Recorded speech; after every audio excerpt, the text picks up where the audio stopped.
sit in the closet. Hello and welcome to Gossip in the Closet. This is season 2 of Gossip in the Closet and it feels really fucking weird. Like, we've had so many changes since starting this podcast, it's actually ridiculous. But I feel like this shows exactly how life is sometimes. And this is the reality of the situation.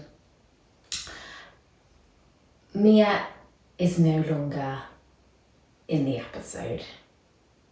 At least this episode. So basically, Mia has gone back to England. She has officially left me. And quite frankly, you know, the podcast, she was just an addition. It's like sort of when I was birthed, you know, she was like the straggler, you know.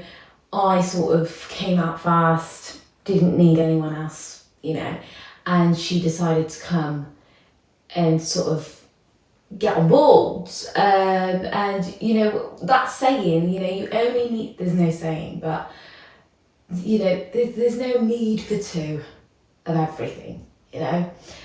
But no, the reality of the situation is that our lives are just not aligning in terms of being in the same place at the same time. We're going to try something new, which means that every other episode you will get a different twin. So you can decide if you want to listen to me all the time, or you want to listen to Mia all the time, or you don't mind listening to us both. How about that? But for now, my sister wanted to go back to the UK. She felt more comfortable there, which I completely understand. Traveling is a lot. It is a lot of change. And I feel like she was just destined to be back in England for now. And of course, I'm in a relationship, and I think I've mentioned this, but my girlfriend is American, meaning that she needs to do regional work to stay in Australia. So at the moment, we are in Kangaroo Island, which means we are in a remote place in South Australia doing regional work. And I'm not gonna lie, it has been a bit of an adjustment.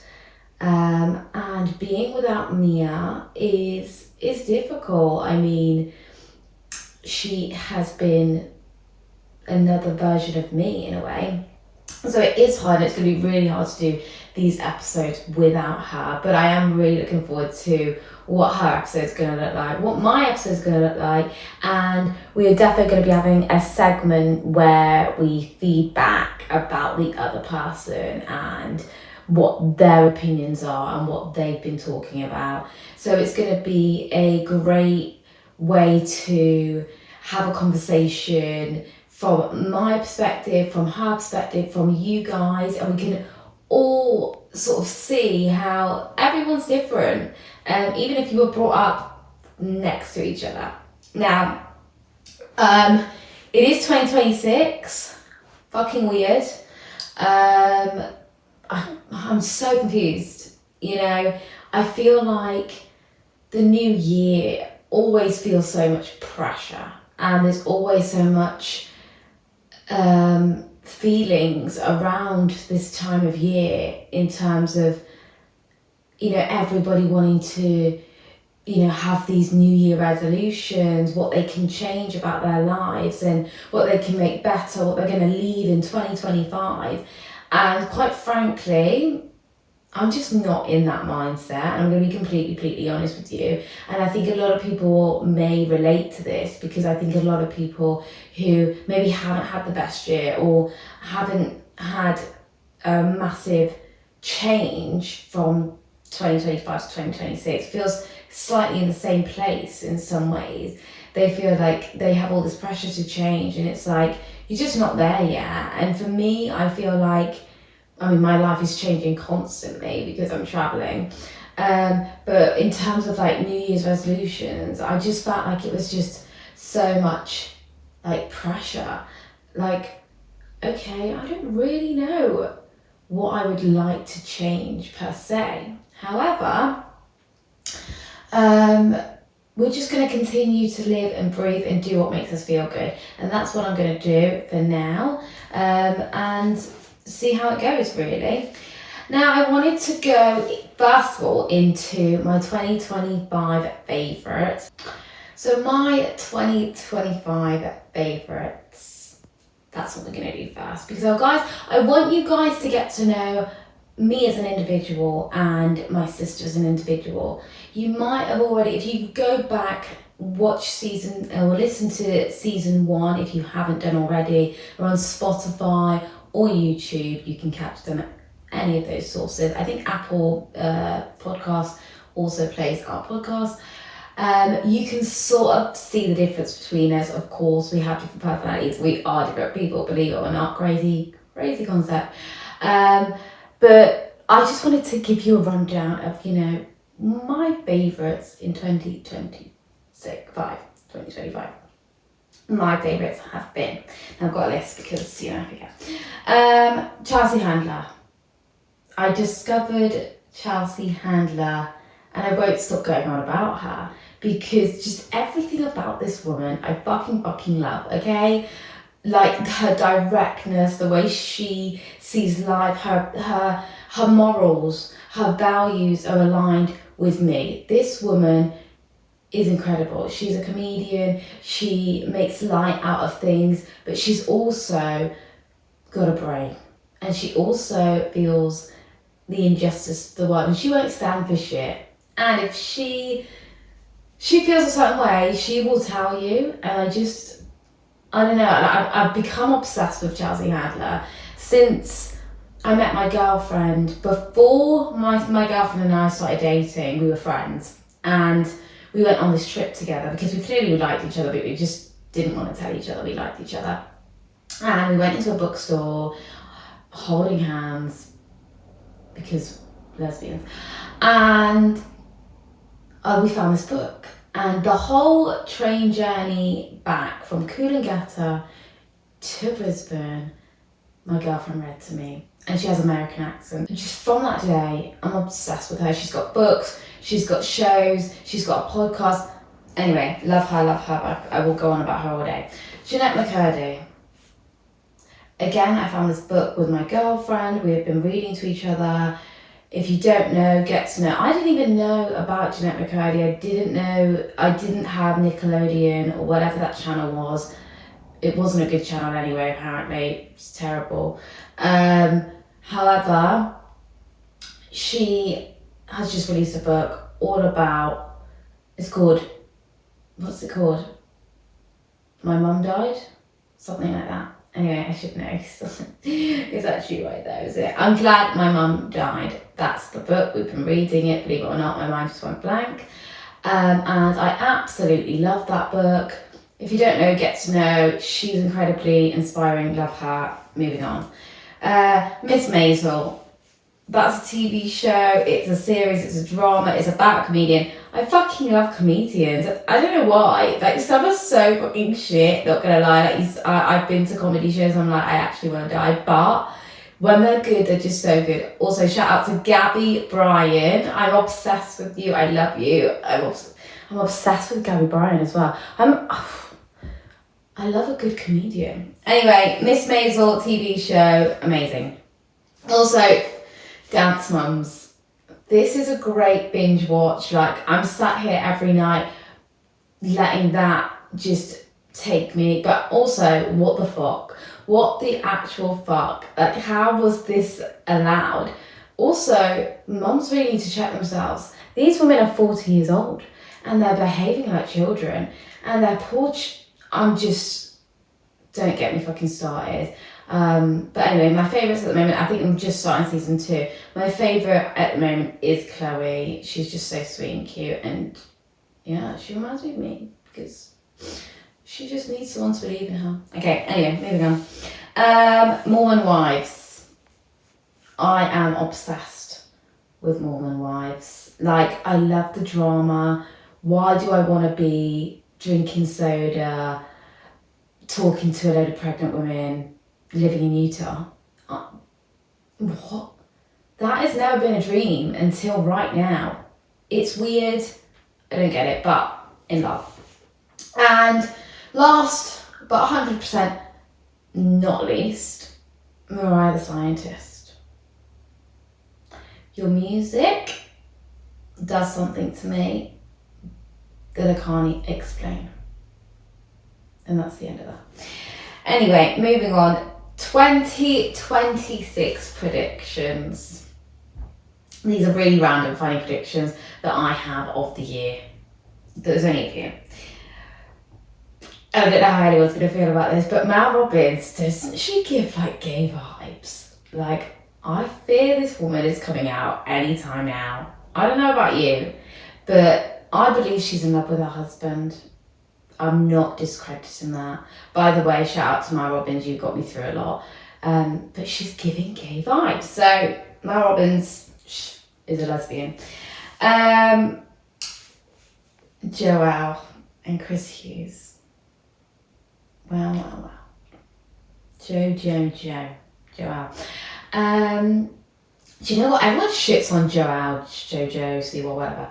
But I love her. She's authentic. She's herself. She doesn't give a fuck. Who gives a fuck? Chris Hughes is a good-looking man.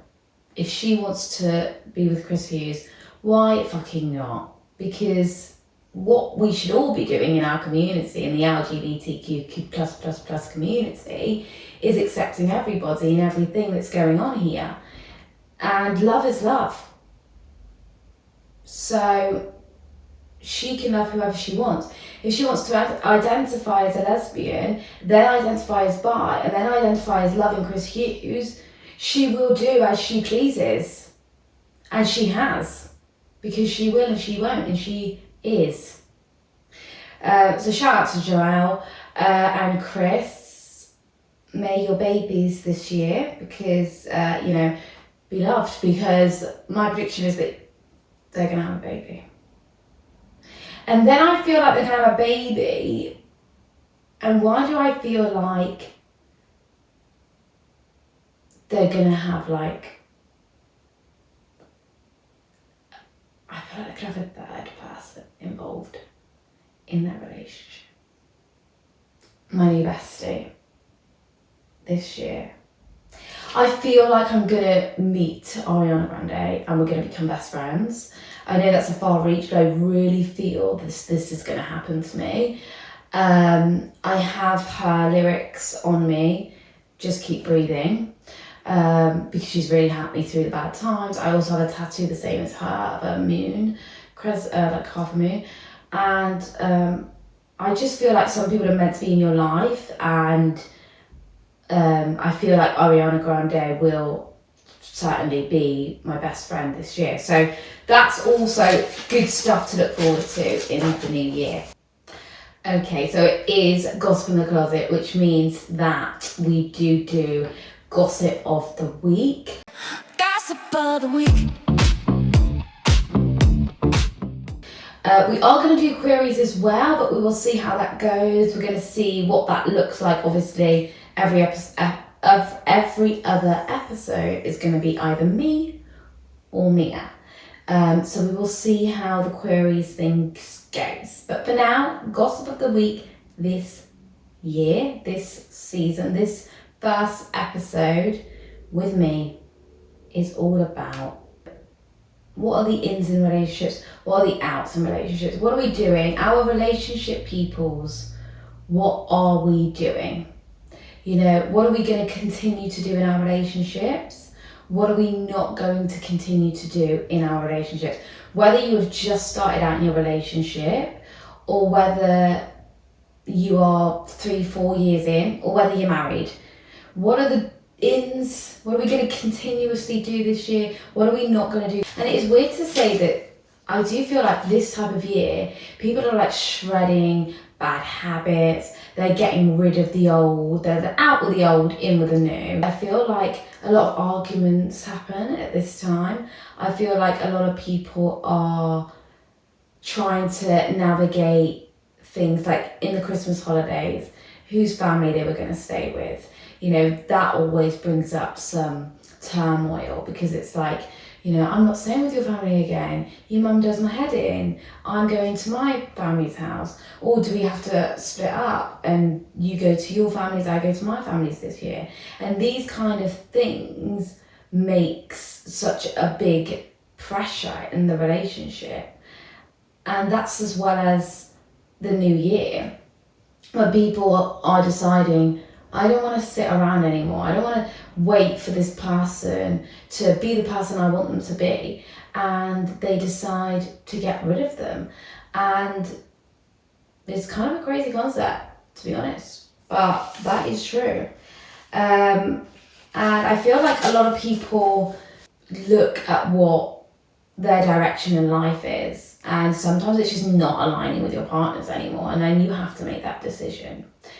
But what I'm going to speak about today is, regardless if you are in a relationship that's really, really new, or a really, really old relationship, or a very serious relationship or not, these are the things that are in this year, that are in 2026. What are we doing in relationships, and what are we not doing in relationships? That is the question. So I wrote a few things down. I'm going to discuss with you what we think. So setting high standards. This is in, not letting people take you for granted. Letting people know from the off, or even if you've been in a relationship for 4 or 5 years, having that conversation now and saying, these are the things that I'm not going to settle for anymore. This is how I want to be treated. So it is all about setting your boundaries, setting your high standards, and not allowing yourself to go below that. And that means that you have to show up as a person that you feel that you would want someone else to show up as. So again, I feel like it's a lot of inner work so you can show up in your relationship the best way you can, and then you can feel like you deserve the same treatment back. I do feel like in long-term relationships people can get very lazy. They've completely forgot that your partner needs to be nurtured. Your partner needs to feel wanted. They need to be treated with respect and dignity. Like, some people forget that, would you allow your friend to be treated the way you're treating someone? Or would you allow your friend to be treated the way you're being treated? If not, what are we doing? No more of that. Absolutely not. Also, what's in relationships nowadays is celebrating the wins. Celebrating the wins of your partner without comparing yourself. It is good, it is okay, it is amazing, in fact, if your partner is successful, if they are striding for better things, if they are thriving in their life. Jealousy is the thief of joy, they say, which means that you have to be able to step back, allow your partner to thrive and be successful, and celebrate their wins. We are celebrating wins, and we are saying thank you. Don't forget that this person needs respect, and they also need to know that you are grateful for their little acts of service. Say thank you. Thank you fucking so much, because just making me a cup of tea. Thanks, babe. Appreciate you, by the way. Didn't have to do that. Because living amongst someone else all the time, there is sometimes a pressure to provide for their needs, of course. So there's little things, it's like, thank you for doing that. Because not only are you trying to keep yourself happy, you're trying to keep someone else happy. So they're going out their way to make you feel, loved and appreciated. Listen, in relationships, listen to your partner. Sometimes we get caught up with how we feel, or we're already assuming what this person thinks and feels because we've been around them for so long. We've forgot to listen to their words and listen to how they're feeling and validating it without getting caught up with how you feel about it. Because sometimes you can always feel attacked, or maybe you feel like everything they do, all of their mood is because of you, and that's just not the case. Like, someone has a life without you, that is okay. But it's good to listen to your partner. What do they think? What do they feel? And validate that and understand that without having such a biased reaction to it. And the last one is taking accountability. Don't always feel attacked if someone has a feeling or if someone is expressing something. Take accountability. Say, hey, do you know what? I did not realise as I was moving through life, as I was getting caught up with my own stuff, I did not consider that that would hurt you. And so even if you felt you couldn't help it and it was never intentional, sometimes it's okay to say, hey, listen, you can say I didn't realise, but just say, I'm sorry. I am really sorry for doing that. Because that shows that you've listened, and that shows that you care about their feelings. Even though you were going through a rough time, you understand that it may have impacted someone else. That's what I've got to say about that. Out. Now, when someone, so I heard, who was it? Yeah, Chelsea Handler on a podcast was talking to someone about their problems, and one of the things that they were saying was, I'm getting all this therapy, but my partner, they don't want to get therapy. They don't want to better themselves.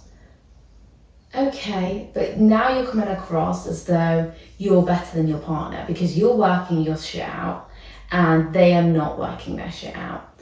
So it is not not therapy weaponizing. So being therapy aware, which means fucking great, you have decided that you are no longer going to make excuses. You are going to try your best to make yourself feel better. Now, listen, I need therapy. Everyone needs therapy, I think, but I feel like I always make excuses for why I can't go to therapy, and a lot of the time it is to do with money, because I'm like, I haven't got the money, I haven't got the time, whatever, but then I can spend money on other things, so granted, I probably should prioritise.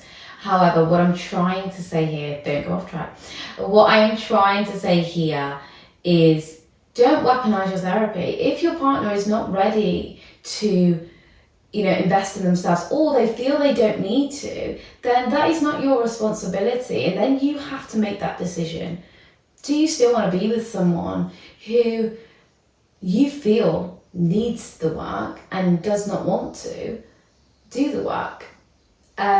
If that is the case, you need to stop jumping on them and telling them how to live their lives and how to fix themselves, and realize that you need to take the person as who they are, and you need to think about whether you want that, whether you want to be with someone who isn't ready to change, isn't willing to put in the work, or doesn't feel they need to. And that is not your responsibility to put on them and tell them how to live their lives, because they don't want to. They don't want to change, and you have to decide whether that's the person you want to be with or not. That's the truth. Out on normalizing intimacy ebbs and flows in especially long-term relationships. You need to get rid of the pressure. Out with the pressure. It's okay. You don't need to be, on top of each other 24/7. That is not normal. Let's take a breath. Sometimes for a week, we're all over each other. We're kissing on each other. The next week, I've got things to do. and that's okay. But remember to communicate. Communication. Out. This is a big one, especially for the lesbians. Out is losing your identity. I'm a sucker for this. I am terrible for this. I have lived my life identifying with someone else, with, God, for the longest time, I was known as one of the twins. I wasn't known as Shelby. I didn't know who I was without someone else. And this translates into relationships.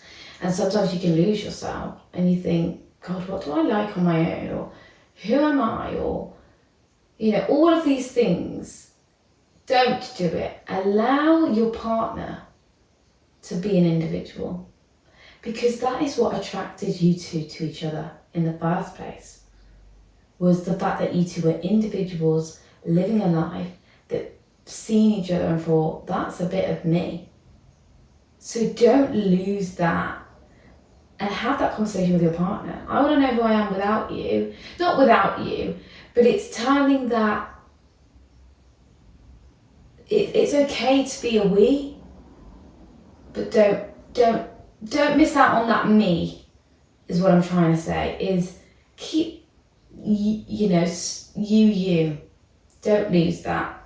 That means think about your hobbies, think about the things you enjoy, what kind of music do you enjoy, what kind of passion projects do you have that make you without that other person. Of course you can have dreams together. That is, that's what brings people together, is those commonalities, those interests that are the same, but you still are your own person. You still can have those little things that you enjoy. What activities do you enjoy that's just for you? So treasure that. Treasure your own identity is really, really key. And I need to do that, speaking to the fucking church here, the choir, whatever you call it. But I am a sucker for amalgamating myself into someone else. Especially as a lesbian as well, if I see my girlfriend buying something, I'm like, I want that. And now we're both wearing exactly the same tops going a night out, Just the little things like that. Or, oh my God, she's done her makeup like that. Oh, I'm going to buy that. I want to do my makeup like that. Oh, she's bought that necklace. I want that necklace. Oh, she's going to start a new sport. I've never thought about that. Now I want to do it. And it's okay to want to do those things and try new things, but just remember that you don't want to become someone else. Another one that's out, being reactive. 3, 2, 1. How is this reaction going to impact the relationship? Am I going to do something or say something now that's really fucking hurtful that I don't mean? I'm just projecting. I'm projecting my own insecurities. I feel like you're saying something to me, and realistically they're just projecting on you. Whatever they've said is about them. Okay? You can take your accountability if you feel you've done something wrong. But allow yourself to take a deep breath before reacting. Come away from the situation. Don't dump your shit all over your partner straight away, because we're not doing that anymore.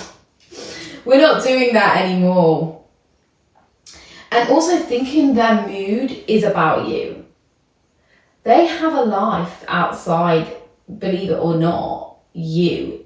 And that is sometimes hard to swallow, because you're like, no, you're not. Your world is about me, and it's just not. And their mood is not. Yeah, they should communicate. Hey, babe, not in a great mood right now. Don't be, them ghosting you, not okay. Them putting their anger out on you, not okay.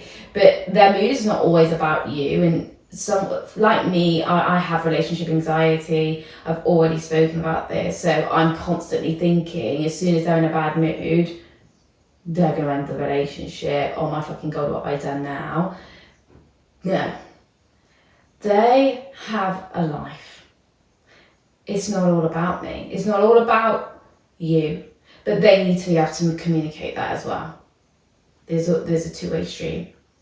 Because if you've told them, hey, this makes me feel a certain way, and then they continue to not provide you with a compromise or not provide you with an explanation, or even not an explanation, but hey babe, I just want to let you know, nothing to do with you. I need an hour because I feel this way. Especially when you're traveling as well. With me and my girlfriend, we are with each other a hell of a time.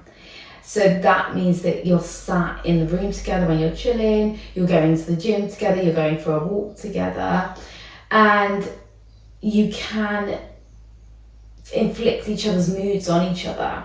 And this is what I think, even like traveling as best friends, you don't have to be in a relationship, but like traveling is a big commitment to make with someone. I mean, I traveled with someone else before this, and we did fall out because I felt a hell load of pressure to be with this person all the time. I felt I couldn't leave this person to do my own thing because I didn't want to leave them to be on their own, or didn't want them to be left out. And and we always inflicted our moods on each other.